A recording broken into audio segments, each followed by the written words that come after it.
નમો અરિહંતાણમ નમો સિદ્ધાણમ નમો આયર્યાણમ નમો વજ્જાયાણમ નમો લોએ સવ્વસાહુણમ આનામ વંદે તદ્ગુણલબ્ધયે અજ્ઞાનતિમિરાંધાનાં જ્ઞાનાંજન શલાકયા ચક્ષુઃ ઉન્મીલિतं યેન તસ્મૈ શ્રી ગુરવે નમઃ. પરાત્પર ગુરવે નમઃ. પરંપરાચાર્ય ગુરવે નમઃ. પરમ ગુરવે નમઃ.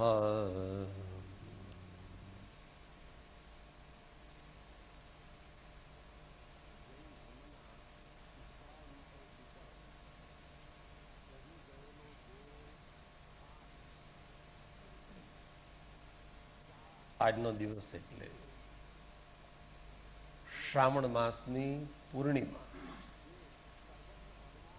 રક્ષાબંધન કહે છે. પરંપરા પ્રમાણે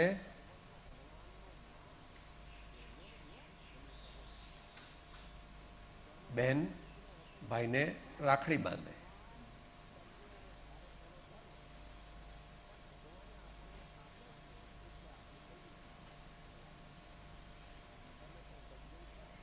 સાધક પોતાના આત્માને બંધન ન થાય અને કોઈ બંધન થયું હોય તો છૂટી જાય એવી જ્ઞાનરૂપી રાખડી બાંધે તો એને બંધન એટલે દુઃખ,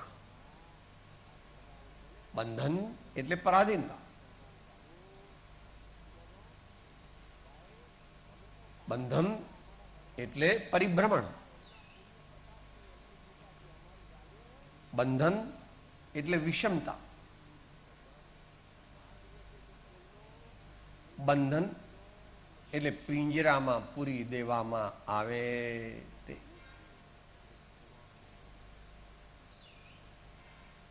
અજ્ઞાનરૂપી પિંજરામાં સંસારી મનુષ્ય પૂરાઈ ગયો છે, તેમાંથી તેને બહાર નીકળવાનું છે અને પોતાના શાશ્વત સ્વરૂપનું જ્ઞાન અને પોતાનું શાશ્વત સ્વરૂપ એને પ્રાપ્ત કરવાનું છે.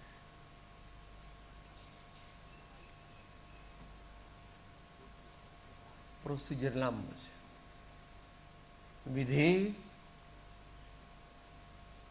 દીર્ઘકાલીન છે કે સાહેબ એવું કેમ છે? અમે તો બધું ફટાફટ કરી નાખીએ છીએ. એવું કાર્ય નથી. આ કોઈ દુનિયાવી બાહ્ય કાર્ય નથી કે તું ફટાફટ કરી દે.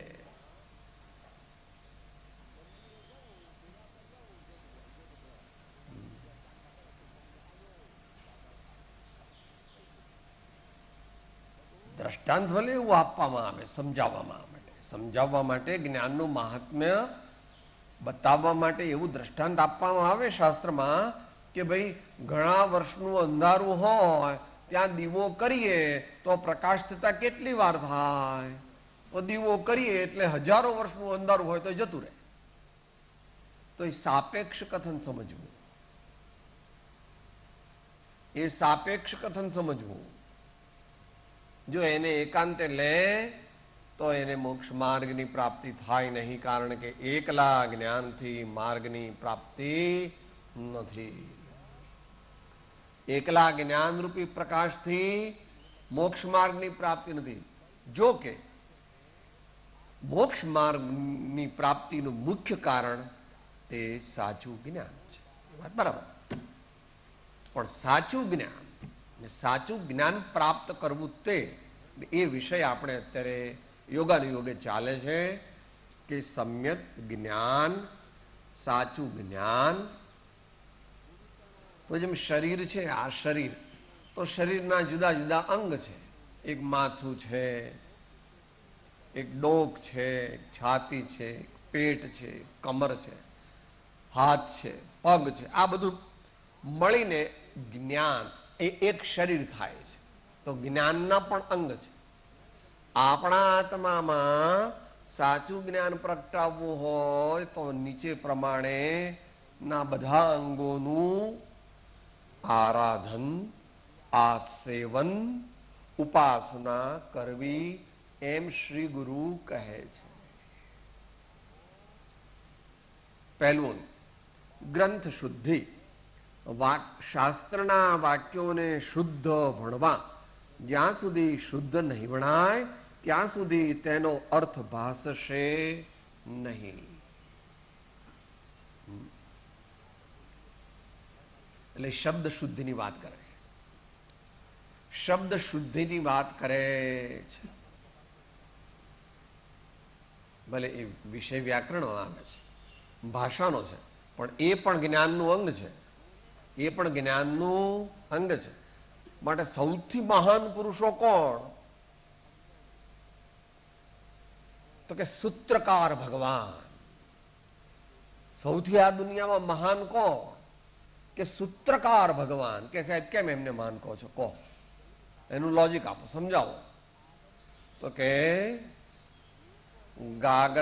સાગરને ગાગરમાં ભરવાનું જેનું સામર્થ્ય છે, સાગરને ગાગરમાં ભરવાનું જેનું સામર્થ્ય છે તેવા આપણી પાસે કોઈ શબ્દ નથી એમના માટે. આપણી પાસે એમના માટે કોઈ શબ્દો નથી ને આપણી પાસે નહીં, દુનિયામાં કોઈની પાસે નથી. એટલે એમણે તો એમના શાસ્ત્રનું નામ પણ એવું આપ્યું, તત્વાર સૂત્ર. એટલે હાલ નામ જ, શાસ્ત્રનું નામ જ આપ્યું તત્વાર સૂત્ર. છે તો નાનો ગ્રંથ, મૂળ તો ગ્રંથ નાનો જ છે.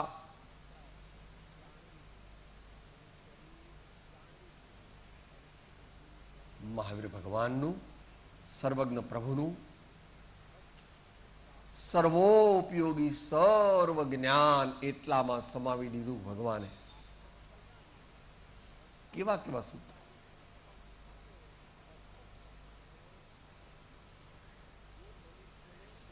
સમ્યક દર્શન જ્ઞાન ચારિત્રાણી મોક્ષ માર્ગ તત્વાત શ્રદ્ધાનમ સમ્યક દર્શન તન નિસર્ગાત અધિગમાત્મા. પહેલા સૂત્ર ઉપર જ 700 શ્લોક પ્રમાણ અને 7000 શ્લોક પ્રમાણ ટીકાઓ થઈ. મોટા આચાર્યોએ કરી. આચાર્ય ભગવાન ઉમાસ્વામી,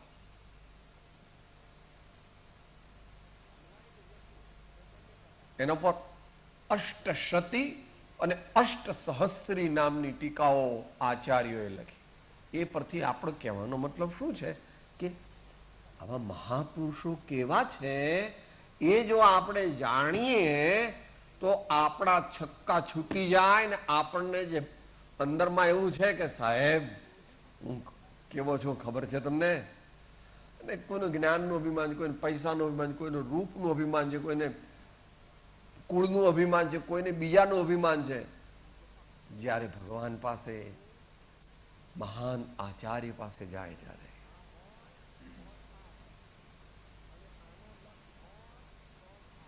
દર્શન માત્ર જો કરે ઉત્તમ મુમુક્ષુ તો એનું કલ્યાણ થઈ જાય. આપણે પદ બોલીએ, બોલો. તારા દર્શન માત્રથી દેવ ભ્રમણા ભાંગી રે. તારા દર્શન દેવ ભ્રમણા ભાંગી. મેં તો લોક લાજની કુટેવ સર્વે ત્યાગી રે. મેં તો લોક લાજની કુટે સર્વે ત્યાગી. કાંઈ પણ બોલતા નથી, પણ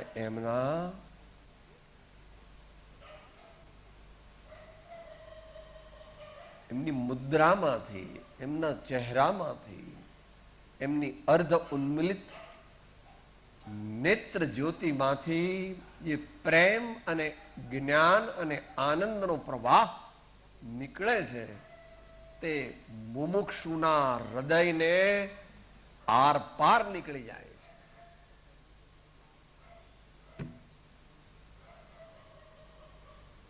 એવા શબ્દોની રચના, એવા ભાષાની રચના. એટલા માટે કીધું ગ્રંથ શુદ્ધિ વિષય અત્યારે આપણે ટૂંકમાં વિચારીએ છીએ, એટલે કોક વાર એનો વિચાર કરશું. અત્યારે આપણે we are going little bit fast. અર્થ શુદ્ધિ, શાસ્ત્રના અર્થ બરાબર સમજવા. જે આચાર્યોએ ગ્રંથની રચના કરી છે તેમણે પોતાનું જ્ઞાન પદોની સ્થાપનામાં રાખી દીધું છે. શું કહે છે સમયસારમાં, ટીકામાં આચાર્ય? હે ભવ્ય જીવો, શબ્દ બ્રહ્મ દ્વારા પરબ્રહ્મનું અમે દિગ્દર્શન કરાવીએ છીએ. તે ધ્યાનથી સાંભળજો અને હૃદયમાં એને સ્વીકારશો તો તત્કાળ પરમ શાંતિ અને આનંદનો અનુભવ કરશો.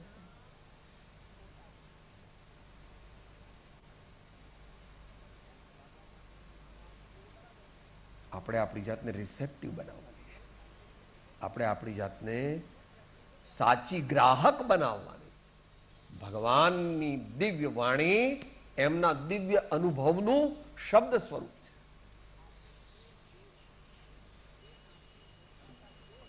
તો તે સ્થાપનારૂપ પદો દ્વારા જે જ્ઞાન ગ્રંથકર્તાઓએ તેમાં ભર્યું છે કે સ્થાપન કર્યું છે, તે જ જ્ઞાન ગ્રહણ કરી લેવું જરૂરનું છે. જેમ પરદેશથી આવેલો પત્ર એવી રીતે વાંચીને સમજી લેવામાં આવે કે જે ભાવાર્થ પત્ર લખનારે લખ્યો હોય તે બરોબર જાણી લેવામાં આવે તો જ પત્ર વાંચવાનો લાભ થાય છે. તેમ ગ્રંથના યથાર્થ ભાવ સમજતા તે અર્થ શુદ્ધિ છે.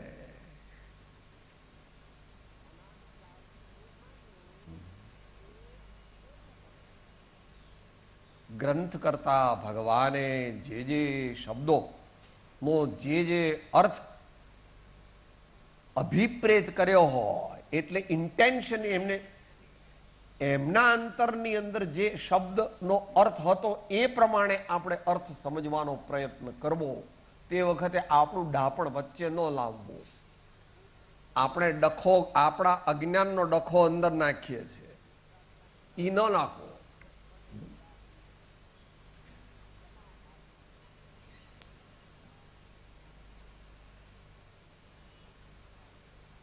એવી વ્યાખ્યા છે ભગવાન.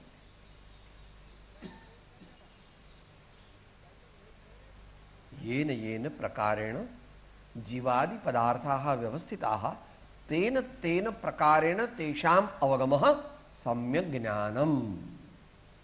આ વિશ્વમાં જે પદાર્થો જેવા છે તે પદાર્થોને તેવા જ જાણવા અને અંતરમાં વધારીને જીવન જીવવું, આ તેને મારા સ્વામી સમ્યક જ્ઞાન કહે છે. પણ આપણે ઊંધા ચશ્મા પહેર્યા છે, ખોટા ચશ્મા પહેર્યા છે અને ભગવાનની વાત માનતા નથી, એટલે આપણે આખી ગાડી અવળે રસ્તે છે. થોડું ખોટું લાગે એવું છે આપણને કે સાહેબ બહાર નીકળો તો બતાવો, એક તમને લગાવું લાભો. હા, કેટલા શાસ્ત્રો મેલા, કેટલા એવોર્ડ છે, હું કેવો ગોલ્ડ મેડાલિસ્ટ છું, મારી બુદ્ધિ આગળ ભલભલાના આઈએએસ ઓફિસર ને ઇન્કમટેક્સ કમિશનરના છક્કા છૂટી જાય. સદગુણો અને શાંતિની સિદ્ધિ ન કરે તે જ્ઞાન નથી. સદગુણો અને શાંતિનો અનુભવ ન કરાવે, આપણા જીવનમાં સદગુણો અને શાંતિનો સંચાર ન થાય તો તે અજ્ઞાન છે. શબ્દ જ્ઞાનીનો મોક્ષ નથી, કૃપાળુદેવ કહે છે. શબ્દ જ્ઞાનીનો મોક્ષ નથી, ભાવ જ્ઞાની મોક્ષને પામે છે.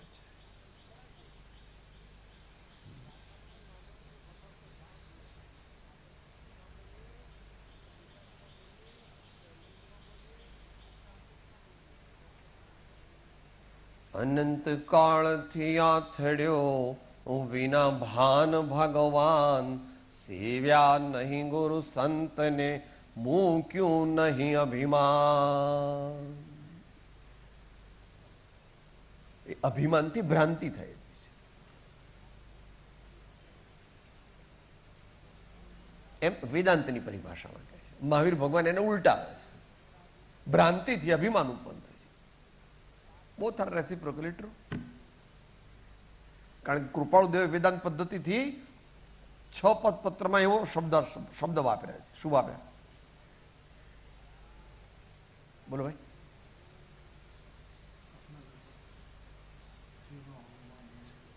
અનાદિકાળથી ઉત્પન્ન થયેલો એવો જીવનો અહંભાવ, મમત્વ ભાવ તે નિવૃત્ત થવાને અર્થે આ 6 પદની જ્ઞાની પુરુષોએ દેશના પ્રકાશી.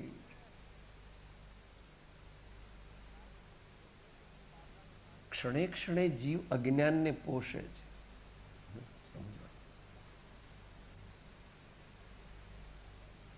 બોલવાનો વ્યવહાર કરવો એ વાત જુદી છે. બહુ યાદ રાખો, અત્યારથી યાદ રાખવું. આજથી નહીં, હમણાંથી જ એનો અમલ કરવો. સાહેબ, આ મારી ચોપડી છે.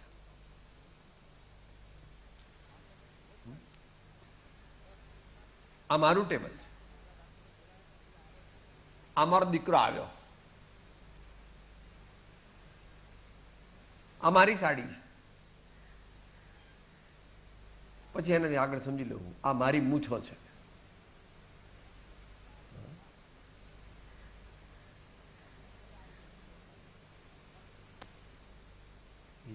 મારું મારું છે ને એ આખું ખોટું છે.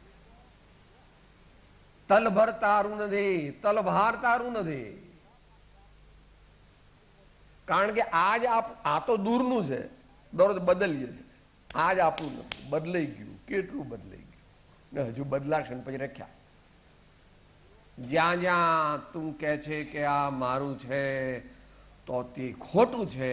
કારણ કે ભગવાન મહાવીરની આજ્ઞાથી એમણે કીધું કે તારું શું છે. પોતા ઉપર લગાડે છે. એ તો પ્રયોગવીર છે.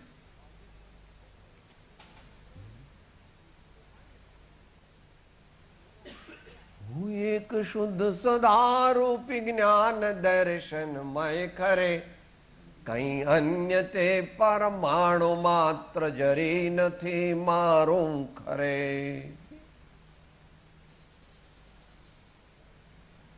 નગર શેઠના દીકરા હતા. 700 મુનિ શિષ્યો છે. કુડીબંધ રાજાઓ કુર્નિશ બજાવે છે. લાખો ની જનતા જય જયકાર કરે છે.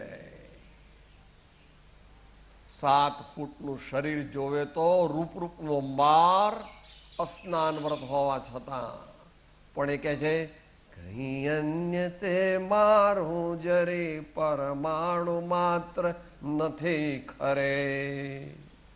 વિચારવું એક વાર. આપણી પાસે 0 છે તોય આપણે કહીએ છીએ કે હું તો મોટો શેઠ ને હું તો મોટો હોશિયાર. અને જેમની પાસે બધું જ છે તેઓ કહે છે કે મારું કાંઈ જ નથી. જે અલ્પ કંઈ તમે માનો છે તે મારા ગુરુદેવની કૃપા છે. આટલો આ આસમાન જમીનનો આપણામાં ને મોટા પુરુષોમાં ફેર છે. આસમાન જમીનનો ફેર છે. અર્થ શુદ્ધિને પામ્યા છે. અર્થ એટલે અર્થના ઘણા અર્થ છે, પણ અર્થનો અર્થ અહીંયા one is meaning and another is substance. અર્થ એટલે અર્થ, એનો ભાવાર્થ, અને એક અર્થ એટલે વસ્તુ, પદાર્થ. એ બંનેને પામેલા છે. શુદ્ધ આત્મા એનો અર્થ પણ સમજ્યા છે અને એનો પ્રયોગ કરીને પોતાના આત્માની શુદ્ધિ તેમણે પ્રગટ કરી છે. બોધિ સમાધિ પ્રગટ કરી છે. સર્વ સંતો, સર્વ ધર્માત્માઓ, સર્વે જ્ઞાનીઓ, તો પછી આચાર્ય ગણધર અને તીર્થંકરની તો વાત જ છે. એમની તો વાત જ કંઈ આપણે કરી શકીએ નહીં, આપણે નહીં, કોઈ કરી શકે નહીં. માટે અર્થ શુદ્ધિ, સાચું સમજવું. ઘણા અર્થ થતા હોય પણ ત્યાં પૂર્વા પર જે અર્થ થતો હોય તે કરવો, એ આગળ કદાચ કહેશે. એક શબ્દના ઘણા અર્થ, પણ આચાર્ય ભગવાન ત્યાં કયો અર્થ કરવા માંગે છે એ આગળના પાછળના શબ્દો, એનો સંદર્ભ, આગળના પાછળના વાક્યો, કયો વિષય તેઓ ચર્ચી રહ્યા છે, કયું પ્રકરણ ચાલે છે અને કયા અનુયોગનું શાસ્ત્ર છે, આટલું બધું જાણ્યા પછી જ સાચો અર્થ કરી શકે. અને બધાય અર્થનો એક જ અર્થ છે. બધાય અર્થનો મુમુક્ષુ સાધકને માટે એક જ અર્થ છે. અજ્ઞાન રાગ અને દ્વેષને છોડી દે.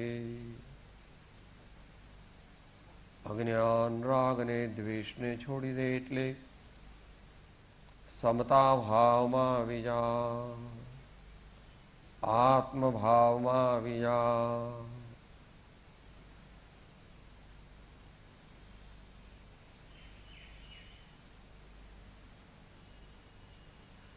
આવો અર્થ તમે ક્યાંથી કાઢ્યો?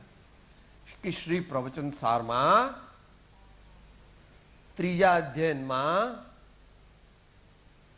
આચાર્ય દેવે કહ્યું છે, યદ્યપિ અમે જાણીએ છીએ કે મુનિઓના 28 મૂળ ગુણ હોય છે, પણ એ 28 મૂળ ગુણમાં બધાય ગુણ એક જ ગુણમાં સમાઈ જાય, એને અમે સમતા નામનો ગુણ કહીએ છીએ.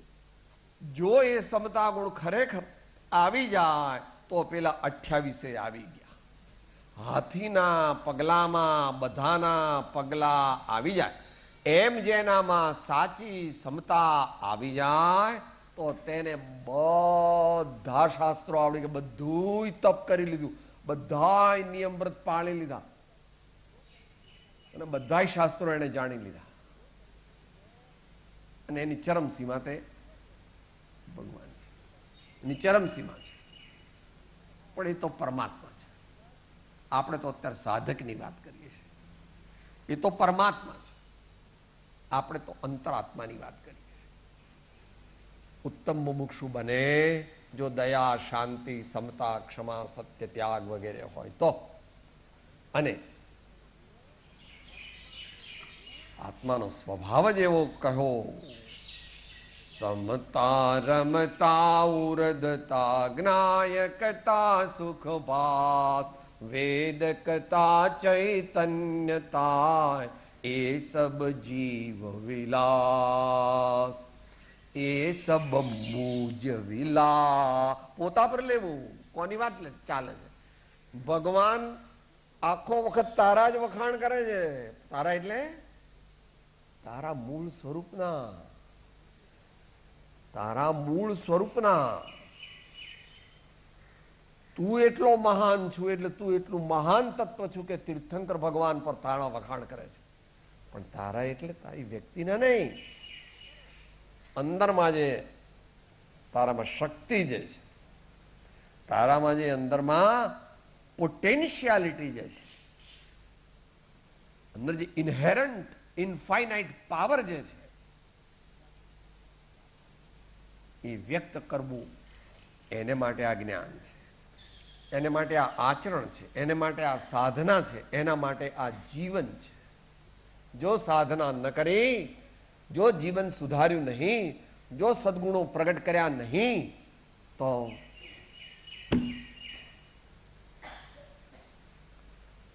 સિકંદર જેવા બાદશાહે પણ પોતે ચૂકી ગયો ટ્રેન, એ લોકોને એનો અહેસાસ થાય એટલા માટે પોતાની ઠાઠડીમાં 2 હાથ બહાર રાખ્યા અને કીધું કે લોકોને કહેજો કે અબજો અબજોની સંપત્તિ હતી એવો સિકંદર પોતાનું જીવન હારી ગયો. કેમ હારી ગયો? સાચું જ્ઞાન તેનો સ્વીકાર ન કર્યો. અહંકારમાં, મમકારમાં, અનેક પ્રકારના અજ્ઞાનમાં આથડ્યો.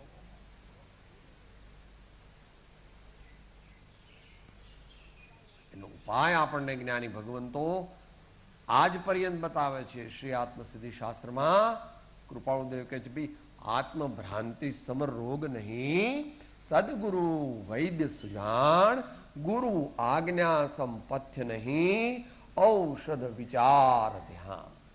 ટૂંકમાં કહે છે આધ્યાત્મિક શૈલીનું શાસ્ત્ર છે ને, ટૂંકમાં કહે છે અજ્ઞાનરૂપી અંધકાર. હવે બંનેનું સમન્વય કરે છે. ઉભય શુદ્ધિ, ગ્રંથને શુદ્ધ ભણવા અને શુદ્ધ અર્થ સમજવા, એ બંનેનું ધ્યાન એક સાથે રાખવું તે ઉભય શુદ્ધિ છે.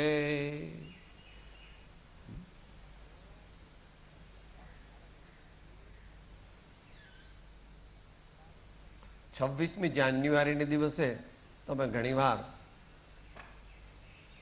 કોઈક તો દિલ્હી ગયું હોય, પણ દિલ્હી ના ગયા તો આજકાલ તો બધું તમારા ઘરમાં આવી ગયું છે.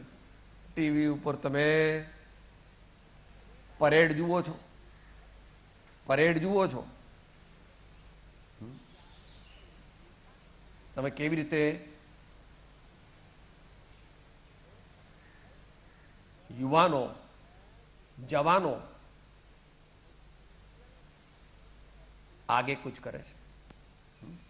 Left right, left right, left right, left right, left. જરાય ભૂલ ન થાય. આને બદલે આ પગ સાહેબ ઉપડી ગયો. કેટલી પ્રેક્ટિસ કરવી પડે. બેસ્ટ કેડેટ્સ હોય એને જ લે એમાં. ભૂલી ગયો સાહેબ, ન ચાલે. પ્રેક્ટિસ મેક્સ અ મેન પરફેક્ટ. આપણે પણ અભ્યાસ. જ્યાં જ્યાં તું મારું માને છે ત્યાં ત્યાં તારું નથી, અને જ્યાં તારું છે તેની તને ખબર નથી.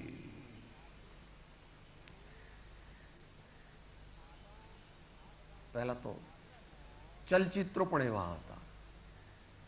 ડાહ્યા દેવા ન લાગે દુનિયાને ઊંધા ચશ્મા, ડાહ્યા દીવા ન લાગે દુનિયાને ઊંધા ચશ્મા.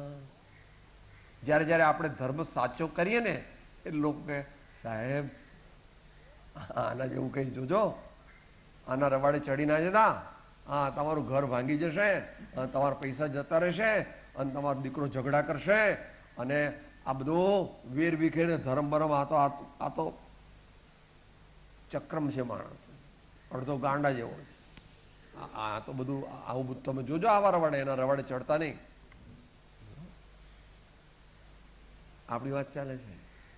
આપણા છોકરાઓના બધા વેકેશન અડધા કોમ્પ્યુટર ક્લાસમાં અને અડધા હવા ખાવાના સ્થળે જાય, પણ પાઠશાળામાં તો ન જાય, મંદિરમાં તો ન જાય, ઉપાશ્રયમાં ન જાય, સત્સંગમાં ન જાય, તીર્થયાત્રામાં ન જાય.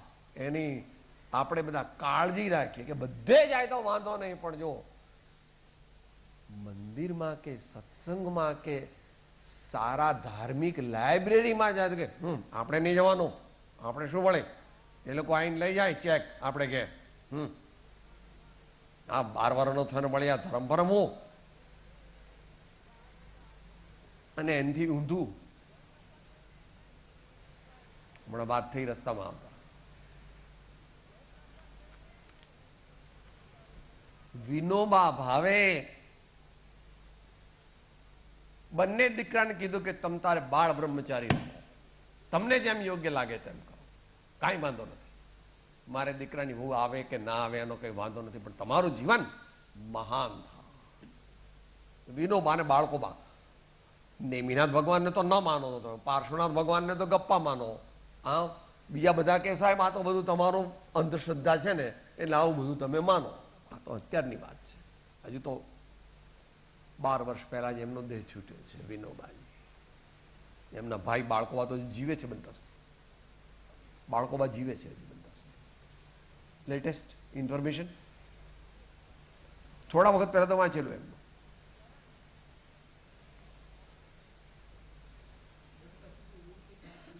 હે આ ઉરલી કાંચન નેચરોપથીનું વધારે કરે છે.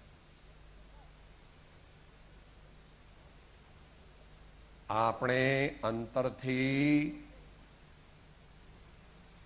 શંકાવાળા અને ભગવાનમાં શ્રદ્ધા નહીં રાખવા વાળા હોવાને લીધે આપણી સંતતિને ધર્મના સંસ્કાર મળે એથી ડરીએ છીએ, ભયભીત છીએ, એટલે કે આપણે પાયામાં જ જૂઠા છીએ, ભગવાનમાં જ વિશ્વાસ નથી, સદગુરુ અને સત્શાસ્ત્રોમાં વિશ્વાસ નથી, એટલે આપણા બાળકોને આપણે ધર્મના માર્ગે જવા દેતા નથી, અથવા જાય તો કહીએ છીએ કે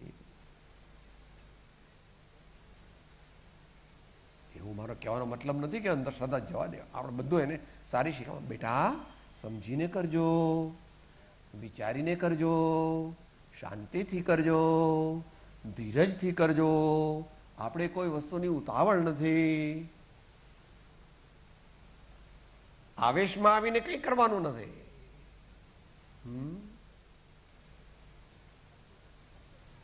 ધીર વીર ગંભીર એવા મહાપુરુષો તે પરમ પદને પામે, તે સર્વોત્તમ પદને પામે. માટે ઉભય શુદ્ધિ કીધી. ઉભય એટલે બે, બંને. અને આમ કેમ કીધું? ડાબો પગ જ્યારે જવો હોય ત્યારે ડાબો પગ બરાબર જાય, અને તે વખતે હાથ ઊંધી દિશામાં, અને પછી જ્યારે પગ આ દિશામાં જાય ત્યારે હાથ ઊંધી દિશામાં. આપણને એમ લાગે આ તો બાવનું, આ તો મશીન ચાલે છે. મશીન જીવતું, it is live telecast, it is live telecast, જીવંત પ્રસારણ છે. એનાથી વધારે જેની શિસ્ત હોય તે સાચા જ્ઞાની અને મુનિરાજ છે. મુનિરાજની શિસ્ત તે મોટામાં મોટા કમાન્ડર ઇન ચીફ કરતા પણ વધારે હોય. એ આપણે શીખવાનું. તો ભોજનમાં શિસ્ત નથી, ચાલવામાં પણ શિસ્ત નથી, પહેરવામાં શિસ્ત નથી, બોલવામાં શિસ્ત નથી.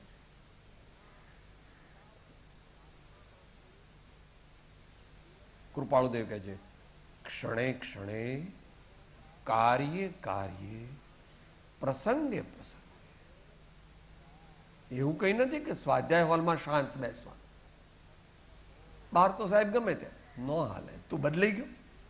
આપણે અહીંયા જ આત્મા છીએ અને બહાર જઈએ એટલે આત્મા નથી. આપણને અહીંયા બંધ થાય ને બહાર બંધ ન થાય, વિચારણીય છે. એ પ્રમાણે આપણને જ્ઞાની ભગવંતો કહે છે. ચોથી વાત કહે છે કાલાધ્યયન. આ જે છે એ તીર્થંકર ભગવાનની વાણી છે, એટલે એ સમયની અપેક્ષાએ લખાયેલું છે. અહીંયા અત્યારે દેશકાળ પ્રમાણે સમજવું એ આપણે કન્ક્લુઝનમાં કરીશું. શાસ્ત્રોને એવા વખતે ભણવા જોઈએ કે જ્યારે પરિણામમાં નિરાકુળતા હોય. સંધ્યાનો સમય આત્મધ્યાન અને સામાયિક કરવાનો હોય છે, તો તે સમય એટલે સવાર બપોર તથા સાંજ બાદ કરવો. અને એવો સમય પણ હોય છે કે જ્યારે શાસ્ત્રાભ્યાસમાં ઉપયોગ ન જોડાય. જેમ કોઈને ઘેર સંકટ આવી પડ્યું હોય, તોફાન થઈ રહ્યું હોય, ધરતીકંપ થઈ રહ્યો હોય, ઘોર કલહ કે યુદ્ધ થઈ રહ્યું હોય, કે કોઈ મહાપુરુષના મરણનો શોક મનાઈ રહ્યો હોય, એવા આપત્તિઓના સમયે શાંતિપૂર્વક ધ્યાન કરવું યોગ્ય છે.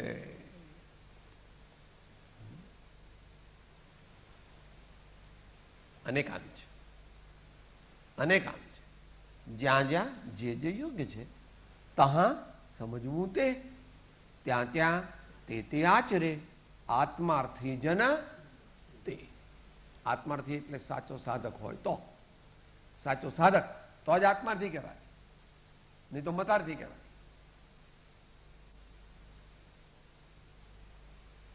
અહીંયા જનરલ સ્ટેટમેન્ટ કરેલું છે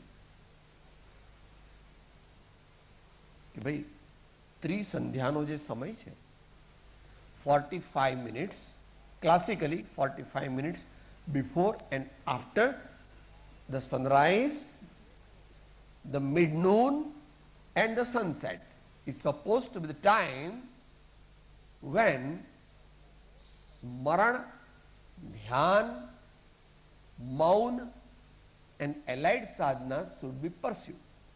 પણ આ જનરલ સ્ટેટમેન્ટ છે. આચાર્યોના મહાન શાસ્ત્રો તે સમયે ન વંચાય તો સારું. તે સમયે આપણે બીજું કંઈક સામાન્ય વાંચવું, અથવા સારામાં સારું તો માળા ગણવી, અથવા તો મંત્રોચ્ચાર કરવો, અથવા તો ભક્તિ કરવી વગેરે કોઈ પણ સાધન દ્વારા આત્મશુદ્ધિનો ઉદ્યમ કરવો. અને પછી બીજા એવા થોડા વિપરીત સમય પણ કીધા.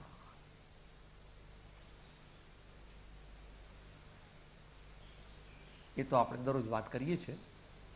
ભગવાનનું વિજ્ઞાન, ભગવાનનું વિજ્ઞાન યોગ્ય દ્રવ્ય, યોગ્ય ક્ષેત્ર, યોગ્ય કાળ, યોગ્ય ભાવ. કોઈ પણ કાર્ય કરવા માટે યોગ્ય દ્રવ્ય, યોગ્ય ક્ષેત્ર, યોગ્ય કાળ અને યોગ્ય ભાવ માટે આપણે એવું વિચારતા હોઈએ કે સાહેબ તમે બધા આ બધા ભલે મરતા માં તો મારું સારું થાય છે ને, તમારે બધાને જે થવાનું એ થાય, તમે લોકો હા એ જ બતાવે છે કે ભાઈ તું પરમાર્થ ધર્મની પ્રાપ્તિ માટે યોગ્યતા ધરાવતો નથી.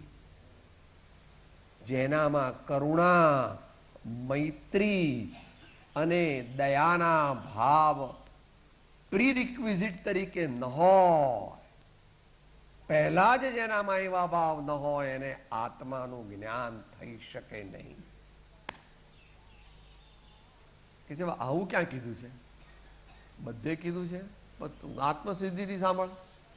દશા નએવી જ્યાં સુધી જીવ લહે નહીં યોગ, મોક્ષ માર્ગ પામે નહીં મટે ન અંતર રોગ.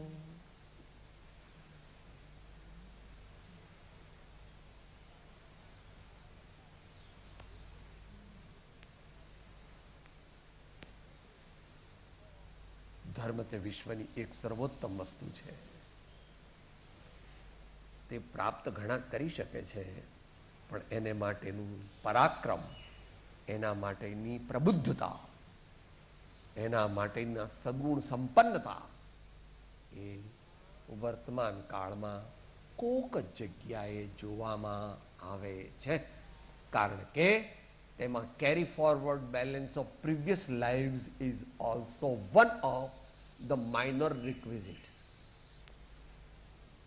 અને આપણે અંતમંગળ તરફ જઈએ. સમુચ્ચય યોગ્યતા અને તત્ક્ષણ યોગ્યતા બંને જોઈએ. એટલે સંતો કહે છે જન્મ જન્મ કી પૂંજી પાયે, જન્મ જન્મ કી પૂંજી પાઈ, જગ में सभी खोवायो, पायो जी मैंने राम रतन धन पायो, पायो जी मैंने राम रतन धन पायो. અને એવું તું વિચારતો હોય કે ભલે બધાએ મરતા, બધાનું ભલે ખાડે જાય, ભલે બધા દુઃખી થાય, મારે તો ટેસ્ટ છે ને. તો હોય જ નહીં ટેસ્ટ તારે. You are part of the society. You are not alone, you are not staying in jungle. આપણે જંગલમાં રહીએ છીએ, આપણે દરરોજ જમવા જોઈએ છે, અને આપણે તો 4 વાર જમવા જોઈએ. એ મહાવીર ભગવાન નથી. આપણે મહાવીર ભગવાન એ પહેલાય કરુણાના સાગર હતા ને કેવળ જ્ઞાન પછી પણ કરુણાના સાગર. ભલે એને કરુણા શબ્દ ના વાપરો. લોક કલ્યાણના કાર્યો ભગવાન રામે રાજા તરીકે પણ કર્યા, આખી જિંદગી કર્યા, અને છેલ્લે પણ પોતાના આત્માને પૂર્ણ પરમાત્મા બનાવી દીધું. માટે એવું માનતા હોઈએ કે સાહેબ મારે તો કોઈનું જોવાનું નહીં, ભલે બધા મરતા ને બધા ભલે લોકોનું. એવું નહીં, એવું થઈ શકે જ નહીં. એ આપણે અંત મંગળ બોલીએ. 2 ગાથા છે મેરી ભાવનાની, સાથે જ બોલીએ. સુખી जी रहे सब जीव जगत के, कोई कभी ना घबरावे। वैर पाप अभिमान छोड़ जग नित्य नये मंगल गावे। घर घर चर्चा रहे धर्म के, दुष्कृत दुष्कर हो जावे। ज्ञान चरित उन्नत कर अपना, मनुज जन्म फल सब पावे। इति भीति व्यापे नहीं जग में, वृष्टि समय पर हुआ करे। धर्मनिष्ठ होकर राजा भी, न्याय प्रजा का किया करे। रोग मरी दुर्भिक्ष न फैले, प्रजा शांति से जिया करे। परम अहिंसा धर्म जगत में, फैल सर्वहित किया करे। परम अहिंसा धर्म जगत में, फैल सर्वहित किया करे। सदगुरुदेव परम कृपाणो देव की, त्रिलोकनाथ सब संतन की आनंद। ओम।